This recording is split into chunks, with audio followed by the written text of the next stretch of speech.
محمود صاحب، یہ ابھی حال میں ہم نے بزم اقبال کے زیر اہتمام ایک کتاب آسپیکٹس آف اقبال چھاپی ہے۔ یہ کتاب اولاً 1938 میں چھپی تھی اور ایک انجمن تھی طلباء کی جس کا نام تھا انٹر کالجیٹ مسلم بردرہڈ۔ اچھا، اس زمانے میں جب یہ کتاب چھپی ہے تو شوکت صاحب کوئی نامی کوئی صاحب تھے جو اس کے سربراہ تھے۔ یہ طالب علموں کی ایک انجمن تھی جنہیں علامہ اقبال سے غیر معمولی محبت تھی، اور علامہ سے یہ لوگ ملتے بھی رہتے تھے، اور علامہ ان کے لیے انہوں نے ایک چھوٹی سی لائبریری بنائی۔ یہ بھی آپ کے لیے بہت سے لوگوں کے لیے شاید نئی بات ہوگی کہ یہ شاہ چراغ کا جو مزار ہے، اب آپ اوقاف کے اس میں جائیں، جی پی او کے سامنے جو اوقاف کا دفتر ہے اس کے اندر ایک بزرگ ہیں شاہ چراغ۔ شاہ چراغ سے انہوں نے کہہ کے ان کے یعنی محتممین سے کہہ کے ایک کمرہ لے لیا اور وہاں ایک لائبریری بنا دی، یعنی شاہ چراغ کے مزار سے متصل ایک کمرے میں لائبریری بنائی، اور اس میں علامہ اقبال،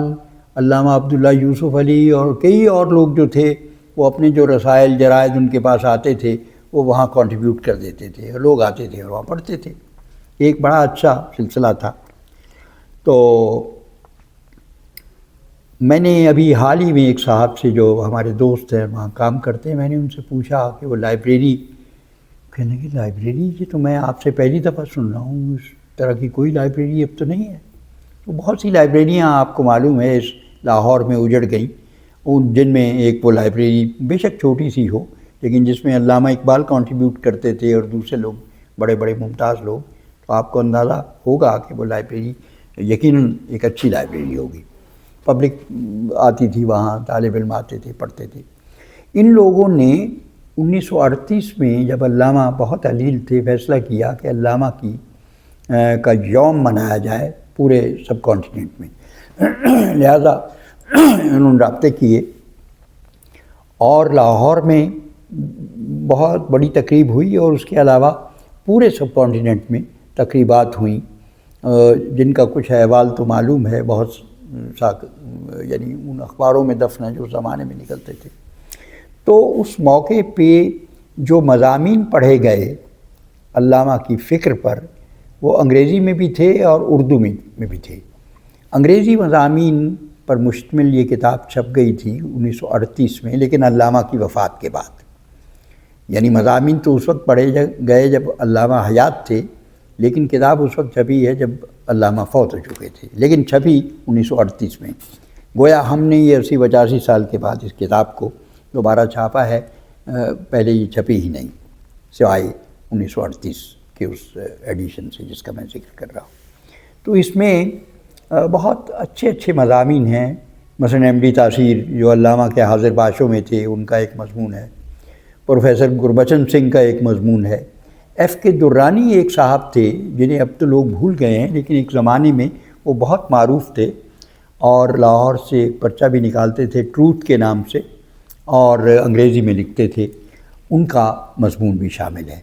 تو یہ مضامین گو کہ اس زمانے میں لکھے گئے لیکن نہایت اچھے مضامین ہیں۔ ایک مضمون مثلا اقبال اور نٹشے پر ہے، ایک صاحب تھے عمر فاروق جنہوں نے اقبال کے حوالے سے کافی کام کیا، لیکن مطلب یہ اتنے مشہور نہیں ہوئے۔ تو ان سب لوگوں کے مضامین ہم نے اکٹھے کر دیے، اور یہ بڑی دلچسپ کتاب ہے اور علامہ اقبال کی زندگی میں لکھی گئی۔ اب معاصرین پر لکھنا آپ کو معلوم ہے ایک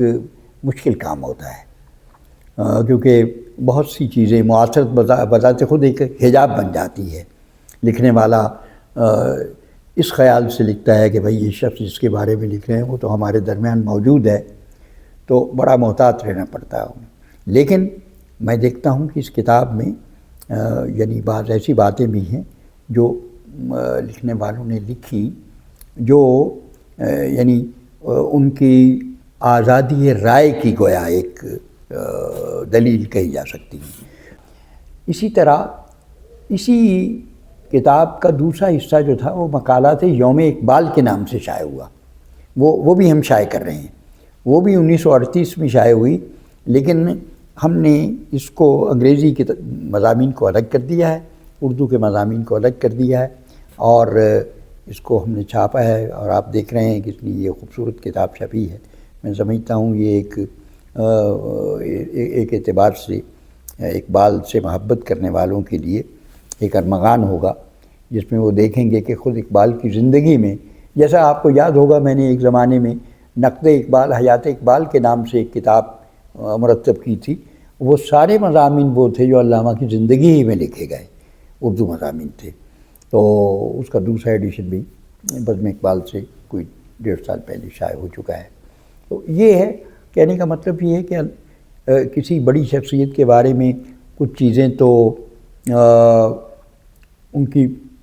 حیات کے بعد لکھی جاتی ہیں، اور زیادہ معروضی عام طور پہ وہی چیزیں ہوتی ہیں جو بعد میں لکھی جاتی ہیں۔ خود اقبال نے ایک جگہ لکھا ہے کہ اے بسا شاعر کے بعد از مرگ ذات، چشم خود بربستو چشم ماکشاد۔ تو بہت سے ایسے شاعر بھی ہوتے ہیں کہ جن کو حیات تازہ ملتی ہے ان کی وفات کے بعد۔ اقبال اس معاملے میں خوش قسمت ہیں کہ ان کی زندگی ہی میں سینکڑوں مضامین لکھے گئے ان پہ، اور تب سے ان کی کتابوں پہ ہوئے تو باہر یعنی لندن میں 1908 میں انہوں نے کتاب لکھی ہے the development of meta physics in Persia, تو اس پر میں لندن گیا 2008 میں، تو میں اقبال میٹیریل اتنا لایا ہوں، مجھے فرصت نہیں مل رہی، جس میں ایسی نادر چیزیں اقبال پر لکھی گئیں جو ابھی اقبال شناسوں کی نگاہ میں نہیں ہیں۔ تو اقبال تو اس اعتبار سے خوش قسمت تھے کیونکہ زندگی میں بہت کچھ لکھا گیا ان پہ، اور انہی میں ایک کتاب یہ بھی ہے جو ان کی وفات سے صرف چند ماہ بعد شائع ہوئی اور یہ آرٹیکل پڑھے گئے۔ بس یہی مجھے اس کتاب کے بارے میں اختصار کے ساتھ کہنا تھا۔